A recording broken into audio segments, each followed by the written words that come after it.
right, welcome to another episode of the Core Solution, where we look to power you with awareness and actionable insights. And, on this episode, we're going to talk about a 4-day week. Now, many of you will lovingly enjoy this. If you're an employee, you say, well, absolutely. I've been waiting for this forever. What's taking folks so long to bring it to life? If you're a manager or leader, you may say, I'm not sure about it. But I want you to consider something. In June, New Zealand Prime Minister Jacinta Ardern suggested businesses could shift to a 4-day work week to help boost domestic tourism. Now, you think about compressed work weeks and boost. You usually think about, well, there's got to be some tension there. How can that be true? And so while this thing seems strange to some, the concept of working less, and in her words, boosting more, is anything but New Zealand. Take a listen to her comments. My message here today is New Zealand has had a thriving tourism industry before, and we will again. It's just the support we give one another through that pathway before we can get back to that level of normality. Some of the ideas being bounced around, thanks Grant, some of the ideas being bounced around is just how can we support New Zealanders to make the most of travelling around the country, and some have been saying, well, if they had a bit more flexibility in terms of their travel and their leave, they might be able to do that. I hear lots of people suggesting we should have a 4-day week. Ultimately, that really sits between employers and employees, but as I've said, there's lots of things we've learned about COVID and just that flexibility of people working from home, the productivity that can be driven out of that, really encourage people to think about, if they're an employer and in a position to do so, to think about whether or not that is something that would work for their workplace, because it certainly would help tourism all around the country. Now, behind those comments is the fact that one New Zealand company that adopted a 4-day working week in 2018 found it improved workers' well-being while boosting productivity. And we have the pleasure of having the founder of that company with us, Mr. Andrew Barnes. Andrew, welcome to the Core Solution. Thanks, James. It's great to be here. Thank you for being here. Now, let me properly introduce Andrew. Andrew is an innovator, entrepreneur, and philanthropist who's made his career of market-changing innovation and industry digitization. Most recently in New Zealand, Andrew triggered a revolution of the entire fiduciary and legal services industries, and the transformation he has led as the founder of Perpetual Garden has positive implications both locally and globally, as evidenced by the announcement of the 4-day week, which made headlines around the world. The result has seen him establish 4-day week global and the 4-day week global foundation with his partner, Charlotte Lockhart. Their vision for this is to provide a community environment for companies, researchers, academics, and interested parties to be able to connect and advance this idea as part of the future of work.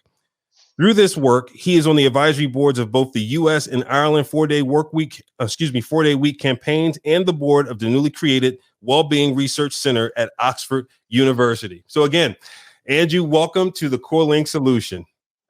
Thanks, James. How are you doing? Oh, not too bad. I mean, I've just managed to learn how to hotwire a car. I'm feeling really fabulous. That's great. You lead right into my first question. I usually ask people, tell people something that they typically don't know about you. So, well, I can hotwire a car. Newly acquired skill. Newly acquired skill. So give folks some background. How'd you lean into acquiring this skill?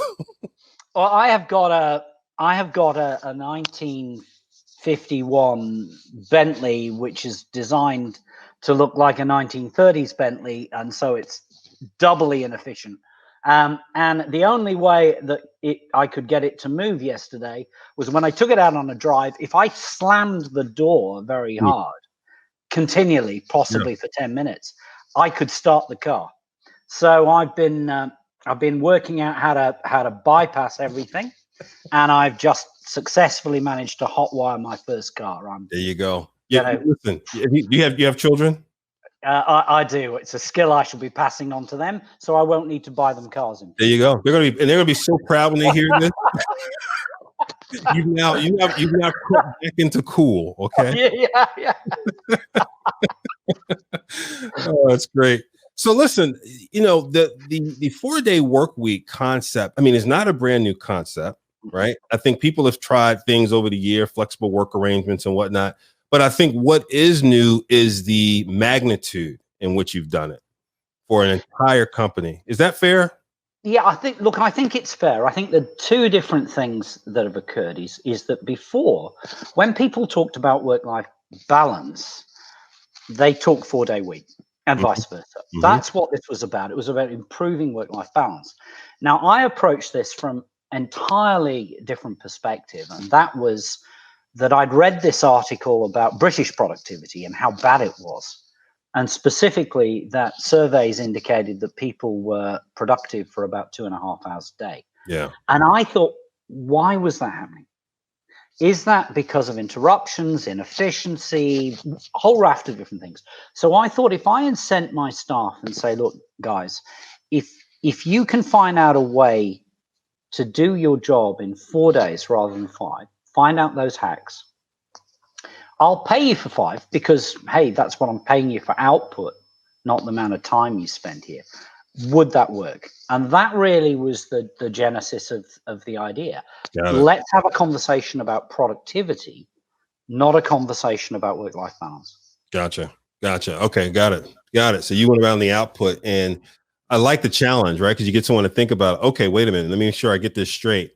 So I still get the 40 hours of pay, but I can do 32 so long as you get the output. That's right. That's awesome. So we call it the 100-80-100 rule. 100% pay, 80% time, provided we get 100% of productivity. Right. And so what we've done is we've made time the limited resource, and therefore people work out how to be efficient. Whereas on a lot of occasions before, if you talk about 4-day week, people think job losses. We're not talking about that. Right. We want to have a rebalanced life. Absolutely. And now, so one of the things I know that both the Prime Minister talked about and you talk about in your case study, which is a very well done case study, by the way, is this idea that beyond the productivity and leading to the productivity, better stated, is this idea of tremendous amount of wellness benefits. Can you talk about that a little bit? Some of the benefits you sound. Yeah. Well, one of the big things that we have in the Western world, and I don't care which country you're in, broadly between 1 in 4 and 1 in 5 of your workforce at any point in time have a stress or mental health issue. Mm-hmm. Now, by definition, they are not being productive because they have a stress or mental health issue. You know, they might struggle to do 5 days. What happens if you say to those people, right, now work 2 days, take a day off, work 2 days? Will you get better output? The answer is yes. One of the other interesting things, and we've seen it in our own company, is our sick days have halved in 2 years. Because suddenly, one, people are not falling as ill. I think also there's a little group of people who are not taking those sicky days that they would take off to go and do another chore or another task and pretend they were ill. Right. But nevertheless, in general terms, that's what we're seeing. We're seeing an improvement right the way across the board. Now, for me, this is stopping ambulance chasing at the bottom of the hill. Yes. And we're all spending billions on dealing with issues around mental health, stress, illness in general terms. The UK loses 50 million person days a year as a consequence of that. Did you say 58 million? 15 million. 15 million. 15 million. Now, in the US, if you translated through, 58 million would probably be the number for the United States. From a scaling, yeah. Mm-hmm. Yeah, on a scaling basis. Now, that's lost productivity. That's also inefficiency because you can't predict when the person's going to be off. So, you know, there's a strong health argument. Yes. But flip it back to the company. There's a strong business argument to say that actually this makes sense. Yeah, that's good. And, you know, one of the things I thought that was so well done, I think it was either in the case study or a related article that you were a part of, was a chart that was produced that showed productivity relative to GDP. And there is no correlation whatsoever. So in other words, on the productivity, I think the chart was productivity per person, average hours per year, right? So if you normally work a 40-hour, for those listening, you think about a normal 40-hour work week, 2,080 hours a year. And they ran those averages across all, I think this was probably 15 to 20 countries on that chart relative to GDP, no correlation whatsoever. No, that's right. Yeah. That's exactly right. And actually what we've got, and it's very much it's a disease that we have in the US, probably more than anywhere else in the world, that this theory is that working longer equals working harder and it generates more output. not helped by people like Elon Musk, for Right. example. You don't change the world if you're not working 100 hours. Well, actually, that's good if you're Elon Musk, because you own a company that's worth the same as all the other car companies of the world put together. But your average worker in that business doesn't. You know, it's a different conversation that we're having. And I think the what we've seen, and it's consistent across the world, that when you bring in things like a 4-day week, you change that balance, productivity goes up. You get better output from people.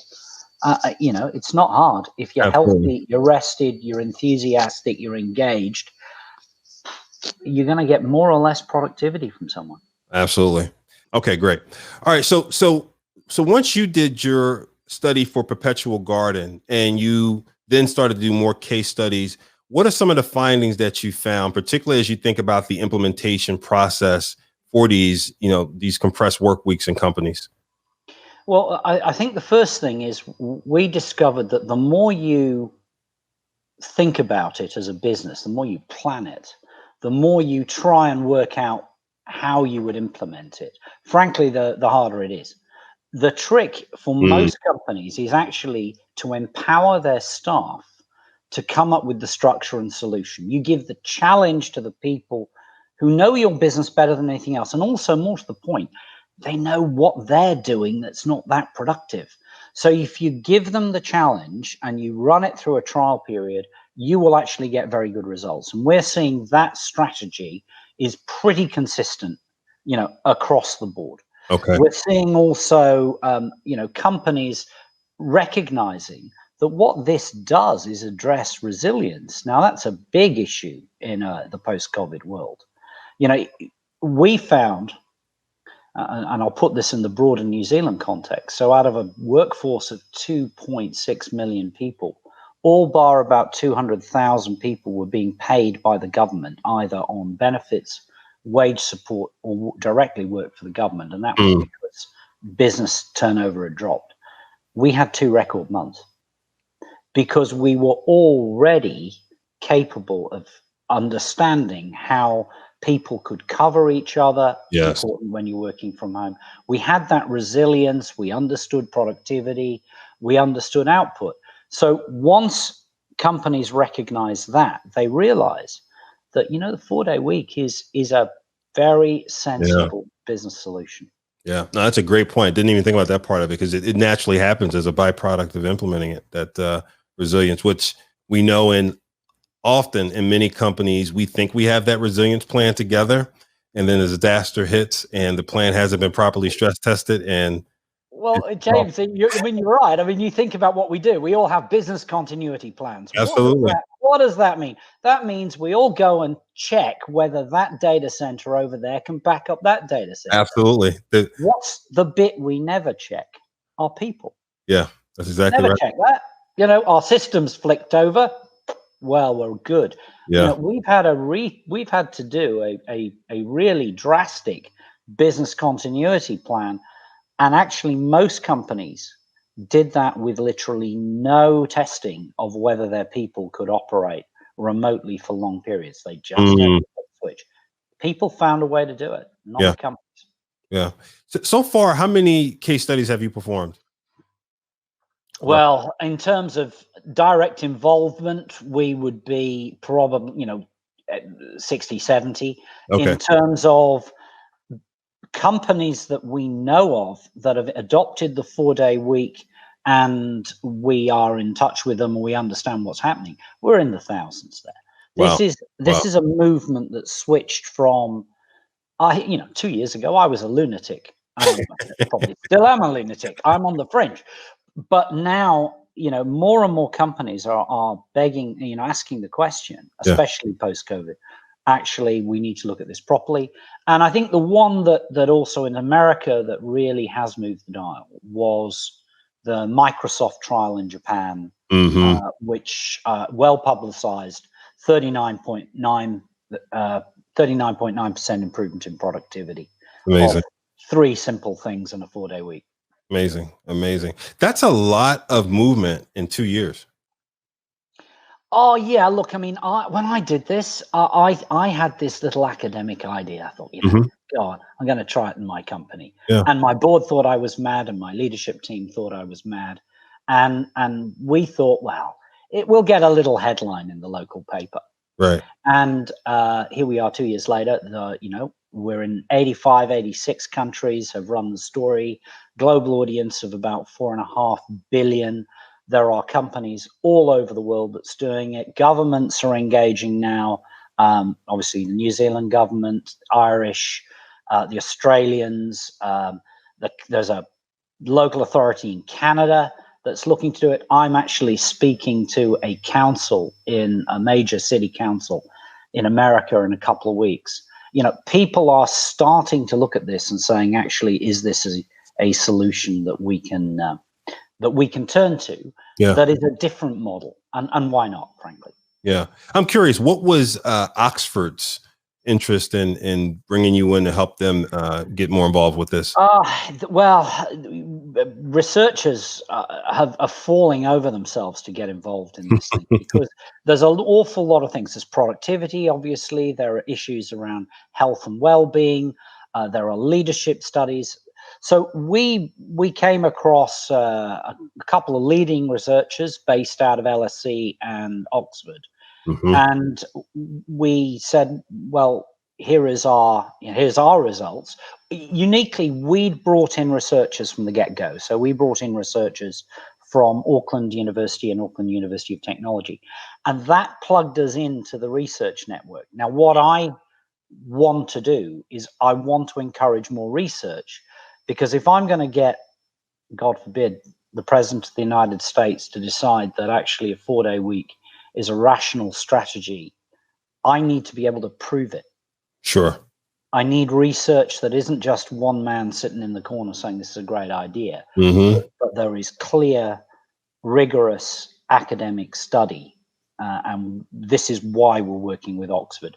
We're also, interestingly, working with researchers in Harvard, Stanford, and other universities, and bringing together, this cohort of research around the world. Yeah. Oh, that's excellent. So, one of the things that I'm sure is in there, and maybe you haven't spent a lot of time on this data set yet, but it's inherent in the productivity, is the employee engagement data, which forever has been a challenge, right? At about 1/3 of folks engage, and then the remaining 2/3 usually divided between, the Gallup data, which I usually look at as, non-engaged and disengaged, right? Between those people who are, to your point, 2.5 hours a day they're working. The other several hours is, Candy Crush, Facebook, and social media. And then the disengaged, described as people who are actively working against your initiatives and strategy.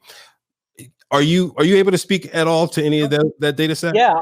One of the things, so what we did is we brought in Associate Professor Jared Haar from Auckland University of Technology. And what we did when we ran our trial, and when we keep coming back to this, we ran a series of qualitative and quantitative research around employee engagement.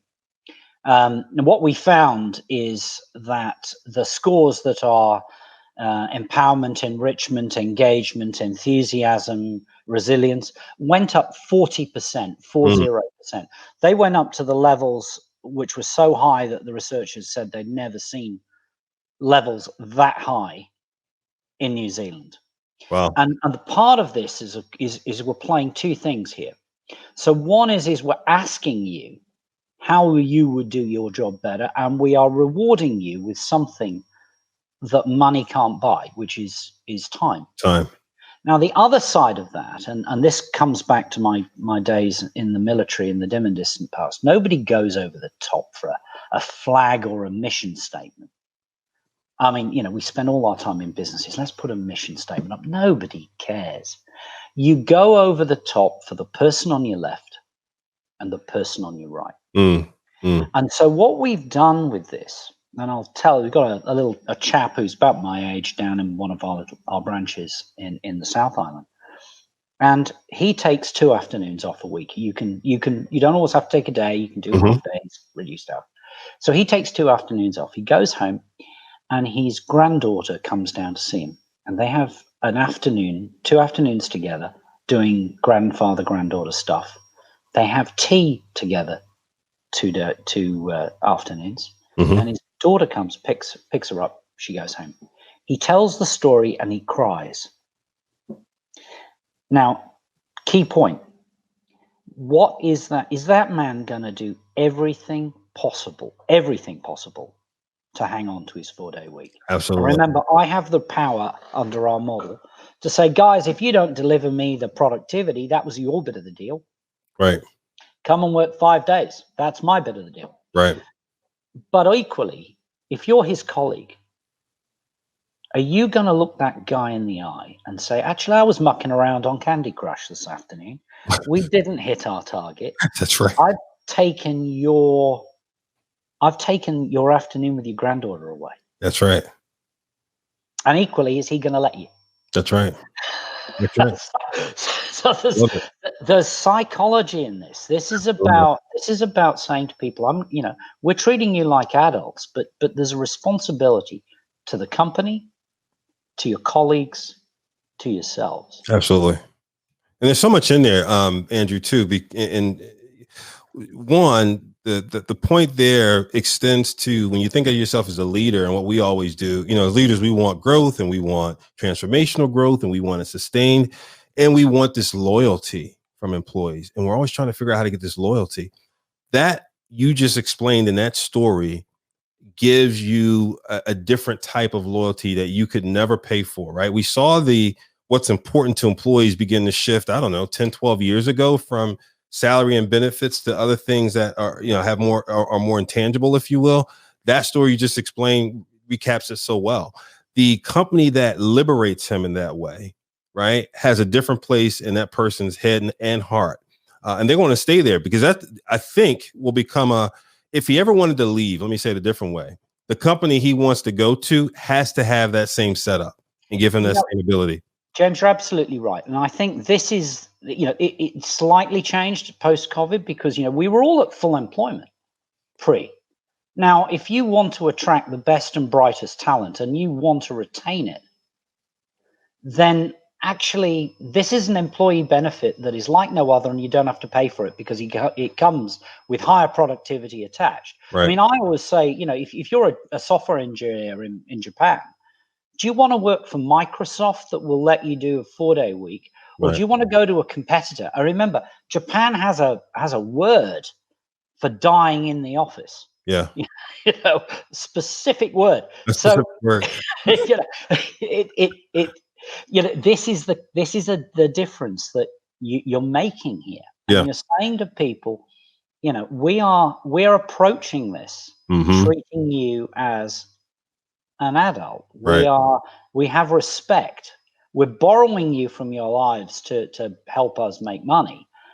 Part of that is I'm going to give you something back. And once you have the conversation on that level, it really does change the dynamic of leadership. And frankly, what happens very quickly, your leadership team, who are often, when you introduce these things, are all a bit skeptical. Mm-hmm. They suddenly get it as well. Yeah. They get that actually they make better decisions when they're not tired, when they're not stressed. And the whole structure flows from top to bottom in an organization. Yeah. And we are able now to attract, in the 130 years of the trust industry, we're a trust company. Yeah. Nobody has ever described us until 2 years ago as cool. And an Indian software magazine described us as uber cool. We make solicitors look exciting. Yeah. We are so dull. It's not true. It's hard to do. We are frighteningly dull. You do not wake up in the morning and go, I want to work for a trust company. If Right. you do, you need medical help. But actually now we are able to attract, retain. We have queues of people wanting to work for the company, not because of what we do, but because of how we approach what we do and what our philosophy is as a business. And your biggest threat as a leader is your biggest competitor does this first. Good words. Good words. I want to wrap up right there. I think those are great words to wrap up on. Your biggest threat is that your competitor does it first. give one more point of advice, Andrew, as we wrap up in terms of what you've seen in terms of mucking it up and implementing it, what not to do, what you've seen leaders foul up in implementing it. Well, very simply, think that you can come up with the answer to all the questions before you start. You're a leader. So, of course, you should be able to decide how you're going to implement it, what works, what shouldn't work. Don't overthink it. Yeah. This is a challenge you have to give to your staff because they recognize what it is they're not doing right. They recognize the things that they shouldn't be doing, and they recognize how to do things better. If you give the challenge to the staff, they own it. They own it, they've bought into it, they'll deliver it. But if you tell them, 9 times out of 10, you get it wrong. And we've seen that again consistently around the world, that where companies fail at the implementation of the 4-day week, it's because they didn't have the courage to step back and let the employees deal with it. That's good. That's good. Hey, CoreLink Solution audience, you heard it first right here from Andrew Barnes. I usually summarize for you. I'm not going to do that because he did it so well. That's the wrap up on the 4-day week. That's our take. We always love to hear your take, and you can do so in the comments section on wherever you're listening on your preferred service where you're listening, or if you're watching it on YouTube, please leave us comments there and we'll get back to you. We love to hear what you're thinking. As always, be informed, be empowered, be accountable. See you next episode.